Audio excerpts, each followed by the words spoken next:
হয়, আজি আমি কুঁৱৰ বিজয় চাক মধ্য প্ৰদেশৰ এগৰাকী কেবিনেট মন্ত্ৰী, বিজেপিৰ কেবিনেট মন্ত্ৰী। তেখেতে 12 মে তাৰিখে আমাৰ কৰ্ণেল ছফিয়া কুৰেশ্বীৰ এগেইনষ্টত বিৰুদ্ধে এটা খুব বিৰূপ মন্তব্য কৰিছে।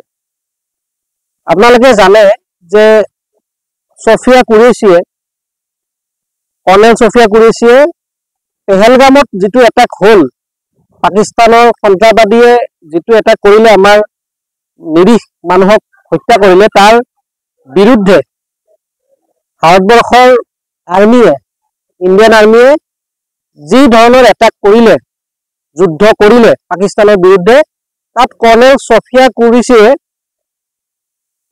লিড লৈছিলে, নেতৃত্ব লৈছিলে। লগত কেইবাগৰাকীও সতীৰ্থ আছে।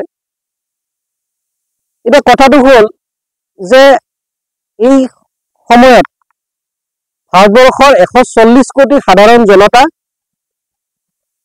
বিৰোধী দলসমূহ, আমি সকলোৱে একেমুখে ভাৰতীয় আৰ্মিৰ লগত থিয় হৈছো, আমি ভাৰতবৰ্ষৰ প্ৰধানমন্ত্ৰীৰ লগত থিয় হৈছো। আমি বিচাৰিছো যে পাকিস্তানে আৰু পাকিস্তানৰ সন্ত্ৰাসবাদীয়ে এটা ভাল উত্তৰ পাওক। কিন্তু আমি দেখিলো যে বিজেপি দলৰ এই যিগৰাকী মন্ত্ৰী, তেখেতে যি বিৰূপ মন্তব্য কৰিল, তেখেতে কৈছে যে কৰ্ণেল ছফিয়া কুৰেশ্বী সন্ত্ৰাসবাদীৰ ভগ্নী। গতিকে এই ধৰণৰ মন্তব্যই আমি ভাবো যে ভাৰতবৰ্ষৰ আৰ্মিৰ, ভাৰতবৰ্ষৰ সাধাৰণ জনতাৰ যি মনোবল, এই মনোবল হ্ৰাস কৰিব, কষ্ট দিব। গতিকে আমি অসম প্ৰদেশ কংগ্ৰেছ কমিটিৰ তৰফৰ পৰা, ভাৰতবৰ্ষৰ প্ৰতিগৰাকী সাধাৰণ জনতাৰ তৰফৰ পৰা আমি আজি গোটেই অসমতেই, আমি অসমৰ পৰা লৈছো যিহেতু, আমি গোটেই অসমতেই, অসমৰ বিভিন্ন জিলাত বিজয় চাহৰ বিৰুদ্ধে এক গোচৰ ৰুজু কৰিছো।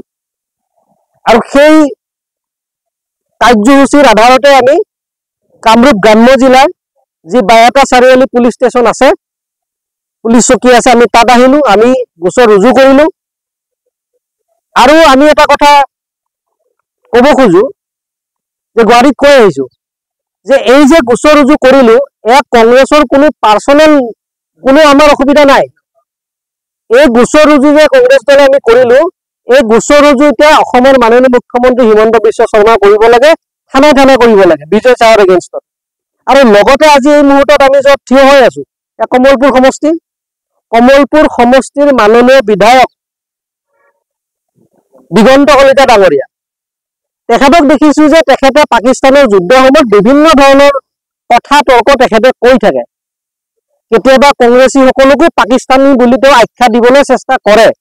এতিয়া দিগন্ত কলিতা ডাঙৰীয়ালৈ আমি বিনম্ৰ অনুৰোধ জনাইছো কংগ্ৰেছ দলৰ কৰ্মীসকলৰ তৰফৰ পৰা, যদি আপোনাৰ সাহস আছে, যদি আপোনাৰ ঔকাত আছে, যদি আপোনাৰ কলিজা আছে, আৰু যদি আপুনি সঁচাকৈ মাৰ গাখীৰ খাই ডাঙৰ দীঘল হৈছে, তেতিয়াহ'লে বিজয় চাহৰ এগেইনষ্টত আমাৰ নিচিনাকৈ আপুনিও বায়তা চাৰিআলি থানাত আহি পেলাই এখন এজাহাৰ দিয়ক।